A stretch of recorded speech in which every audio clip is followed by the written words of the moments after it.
bəzilərimiz isə psixi çatışmazlıqlarla əlaqələndiririk. Təqdim edəcəyimiz növbəti material Lənkəranın Təngivan kəndində lent alınıb. Sadə bir kəndli ailəsinin başına gələn mistik hadisələr indi bu kəndə əməlli başlı yerindən oynadıb. Kənd sakinləri Teymurovlar ailəsində baş verənlərin mahiyyətini anlamaqda çətinlik çəkirlər.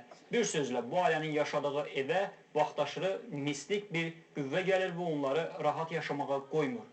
Ən yaxşısı, gəlin baş verənləri birlikdə izləyək. Lənkəran rayonunun Təngivan kəndində yaşayan Teymurovlar ailəsi qeyri-adi hadisə ilə üzləşib. Son 2 həftədir ki, bu evə gələn çağırılmamış qonaq onları əməlli başlı narahat edir. Ailənin xanımı Şərəf Teymurova deyir ki, onların gözlə görə bilmədiyi bu qeyri-adi varlıq peyda olanda sanki ev silkələnir. Birinci evin o tərəfində baş verərdi. İndiki gəlib kokuna da bizim əyləşin kokuna da yuxarıda baş verir. Yəni ki, o özünü çırpanda biz üşütmə bizi tütərdi, yəni qorxardik da, çölə çıxa bilməzdik. İndi bezmişik, gedirdik qaynımgildə qalırdık, evdə qala bilmirdik. Qeyri-adi varlıq yalnız evin oğlu Sevdağanı izləyir. Elə deyəsən, onu da özünə hədəf seçib. Ev sahibinin ehtimallarına görə bu ya cindir, ya da ki, kiminsə ruhu.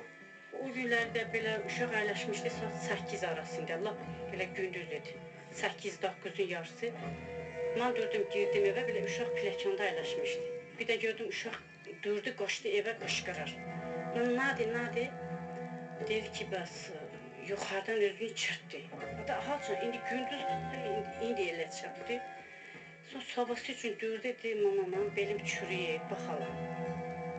Tez baxdım, dedim, heç nə yoxdur. Uşağı götürdük, ocaq hazırda, boyan-oyana, indi biraz belə hələ ağrıyır. Digərlərindən fərqli olaraq qeyri-adi varlıq Sevdağanın gözünə görünür. Sevdağa deyir ki, qeyri-adi varlıq meşə istiqamətindən gəlir. Sevdağanın gördüklərinə inansın.